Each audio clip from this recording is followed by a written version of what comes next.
Saya Herman Batin Mangku. Kali ini kita coba hadirkan seorang sastrawan, budayawan yang berjuluk Paus Sastra Lampung. Julukan yang sudah abadi karena diberikan oleh almarhum Abi Yasin. Beliau ini sangat-sangat konsisten dengan dunia sastra. Sejak muda dengan modal mesin ketik terus berkecimpung dalam sastra sampai di usianya yang sudah 60 tahunan mendekati ya.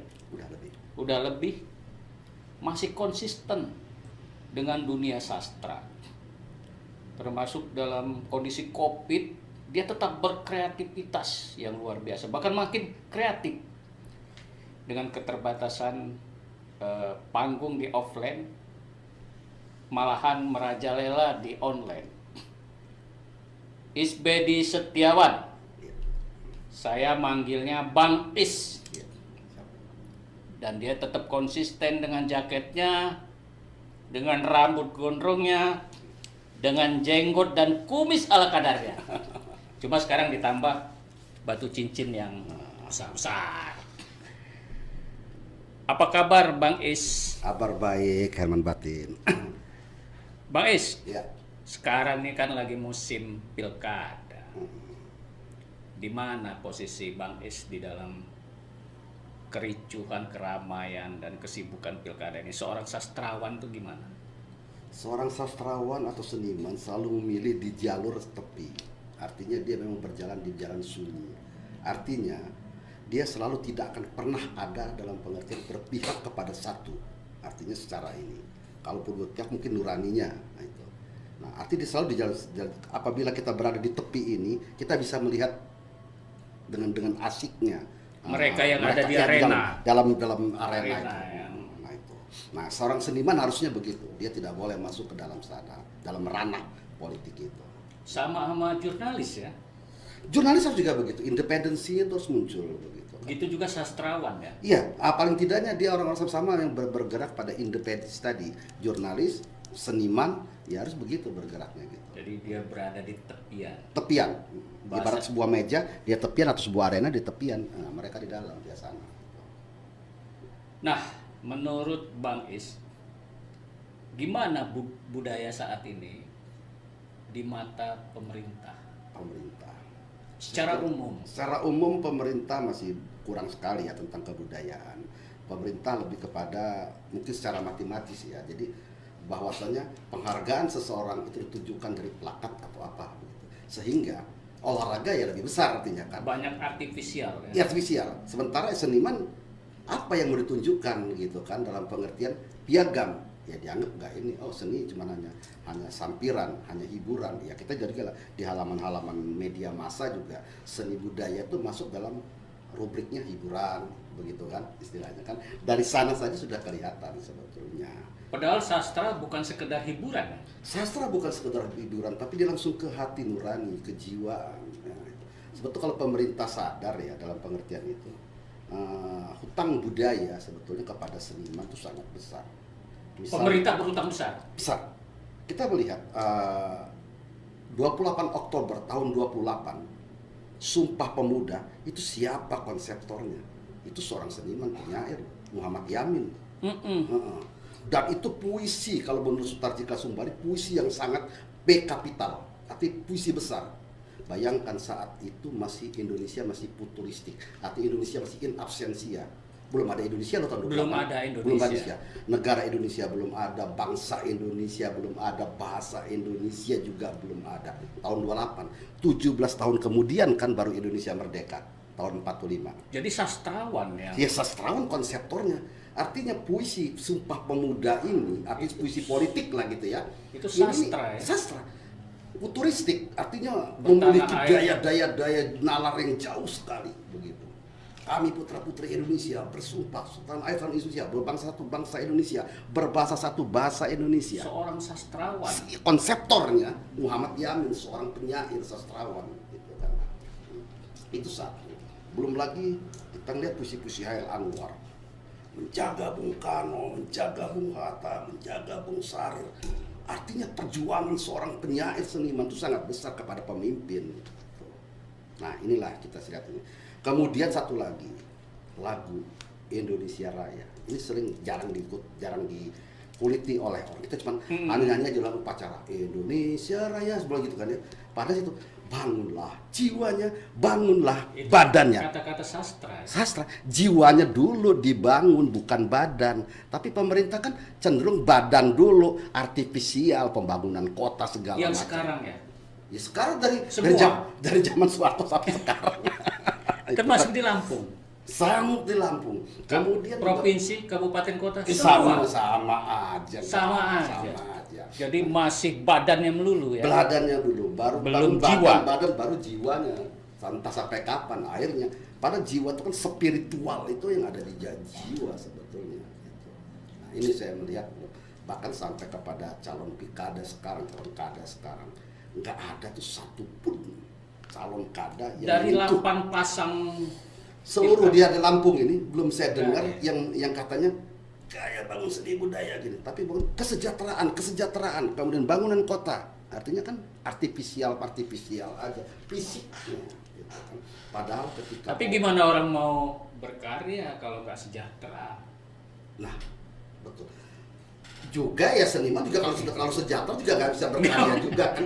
Kita lihat aja kalau seorang demo kalau sudah makan udah kenyang gitu ya orang sudah kenyang tidur kan. Nah itu kan. Nah, jadi saya pikir seniman juga harus berpikir dalam pengertian seniman juga melihat situasi yang macam ini, suasana semacam ini. Ayolah kita tanda petik kita kritik gitu kan. Dan tugas seniman lah sebetulnya, tugas jurnalis lah sebetulnya yang mengkritisi. Saya lupa ada seorang penyair besar itu zaman dulu kan, ketika dia mengkritiki raja, ada dipanggil sama raja, hanya 2 opsi oleh raja. Lo mau jadi abdi, kau mau jadi abdi saya, kata dia bilang, atau saya usir dari kerajaan ini. Jawab sang penyair ini, kalau mencari abdi raja, gak usah saya, kata dia bilang. Betapa banyaknya di kerajaan ini yang mudah untuk menjadi abdi. Ya kita kata aja menjadi PNS atau menjadi anggota dewan, pagi di PAW, siang udah dapat kan calon lagi kan. Nah, tapi kan kalau kau mengusir saya, kata dia bilang, 1000 tahun tidak akan pernah mendapat itu, kata Rumi itu. 1000 tahun ke depan kau tidak akan mendapatkan seorang penyair seperti saya lebih besar lagi. Dan ini terjadi sebetulnya. Wafatnya Hairil Anwar, ya, kemudian Armin Nupani, sampai sekarang kita nggak bisa lagi mendapat sekelas Hairil Anwar. Kira-kira gitu. Itu karena tadi kalimat terakhir Bang Is ya, Iya. berhutang terhadap Iya, sastrawan. harus sastrawan. Seniman lah paling nggak aja sama seniman. Ada banyak kan seniman yang membuat lukis. Bagaimana Avandi ketika, ayo Bung, atau gambar lukisan di tangan begini kan. Jadi penguasa sekarang berdosa ya, nggak bayar-bayar utang. Sebetulnya.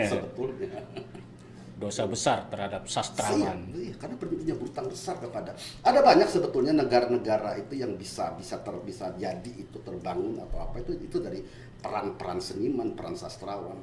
Pecahnya Uni Soviet menjadi Rusia itu kan karena ada Dostoyevsky misalnya kan, ada siapa sastrawan Rusia begitu kan. Mungkin nggak terjadinya keributan-keributan di negeri kita ya, perdebatan-perdebatan pilkada itu karena jiwanya itu, karena rasa sastranya yang kurang terbangun selama ini. Mungkin nggak penyebabnya? Mungkin sekali. Kesenian itu kan bisa menghaluskan budi kan, bisa menghaluskan hati. Nah kalau mereka tidak pernah sekali, ya ini kesenian secara umum ya, jangan sastra aja ya. Seni musik, seni apa begitu. Bahkan ketika anak dalam rahim juga dikasih musik-musik yang sangat-sangat betul slow kok itu kan. Apa karena itu sehingga ada kepala-kepala daerah yang ngomongnya kadang kasar gitu? Saya kira iya, itu bagian daripada itu.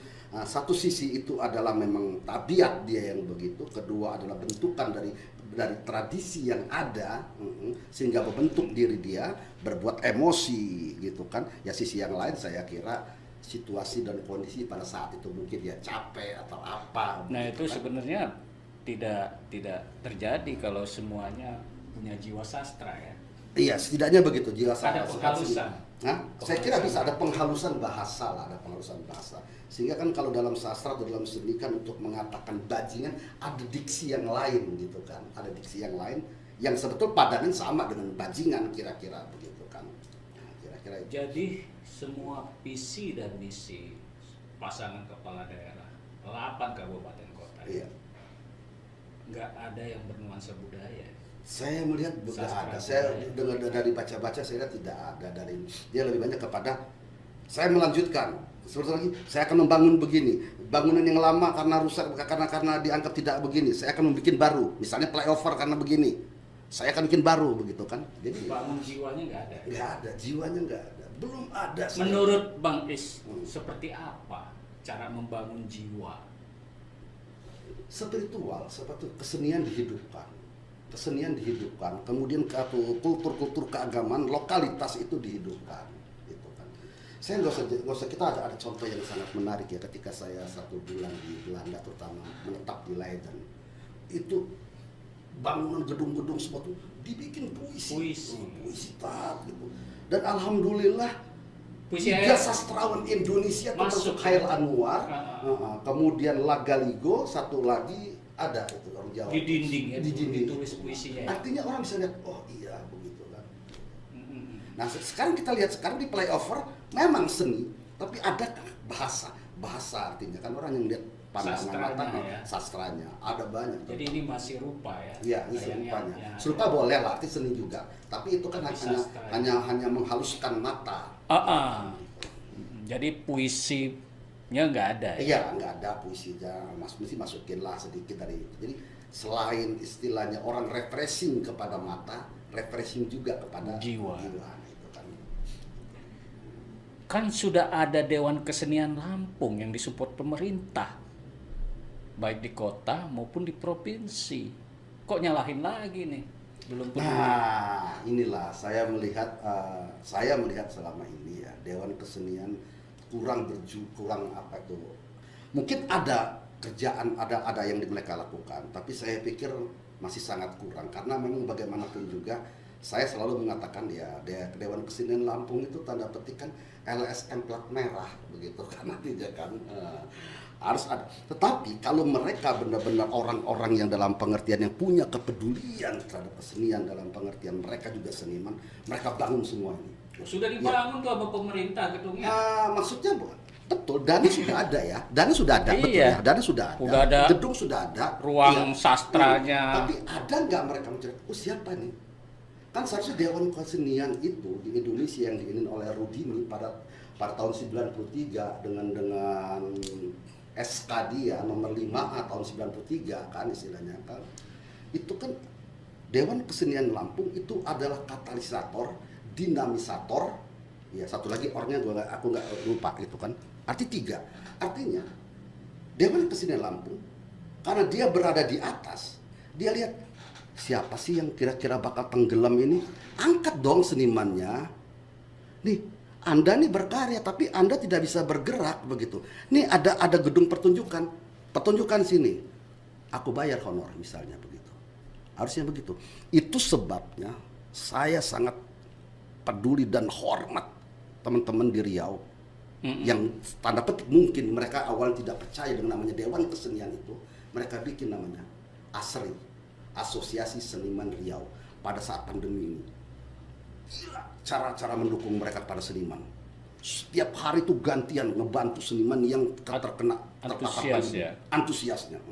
Bantuan dari BRI. Ternyata seniman ketika bersatu, alhamdulillah mereka bisa jalan gitu. Pemerintah segala macam ngebantu mereka gitu. Siapa yang kira-kira seniman miskin? Saat pandemi ini, terutama seniman-seniman yang berharap dalam penting kreativitas dia di panggung, itu nggak bisa bergerak. Karena nggak boleh kan pandemi ini. Di Lampung juga tuh kompak. Iya. Kompak di mana? Kompak berantem maksudnya gitu. Ini jangan berantem. Harusnya kita Saya belajar. bukan saya ngomong Iya, ya. saya ngomong. Belajar kita kepada olahragawan UFC. Mari bertanding, mari bersanding. Bagaimana pertarungan UFC itu berdarah-darah, tapi kemudian selesai mereka pelukan. Bagaimana corner sama Habib terakhir begitu kan? Wah, itu misalnya. Sayang di sini tidak terjadi. Tidak terjadi, itulah. Ya, saya sendiri pun terus terang aja agak sedikit curhat. Isbedi itu bukan penyair Lampung, bukan seniman Lampung kira-kira gitu kan oleh sebagian. Nah, nggak jadi masalah saya pikir. Tapi kemarin kan, ketika memang kebutuhan saya adalah panggung, Titi Mangsa Foundation, Happy Salma pemimpinnya, dari Sumatera cuma saya diundang kemarin baca puisi pada malam 10 November di Balai Pustaka Official di YouTube. Ya, saya tambahkan Alhamdulillah, juga. 5 juta dapat honor gitu. Saya tambahkan juga, Bang Is ini juga produktif, membuat buku-buku sastra, juga jadi panitia, pengajar, bahkan menjuarai beberapa perlombaan baca puisi tingkat nasional dan internasional. Terakhir dia sempat menjadi juara pertama lomba baca puisi yang diadakan jaringan media siber seluruh Indonesia. Di seluruh Indonesia, Lampung patut bangga diwakili oleh Isbedi yang sebagai jurnalis juga di Ini Lampung.com menjadi juara pertama.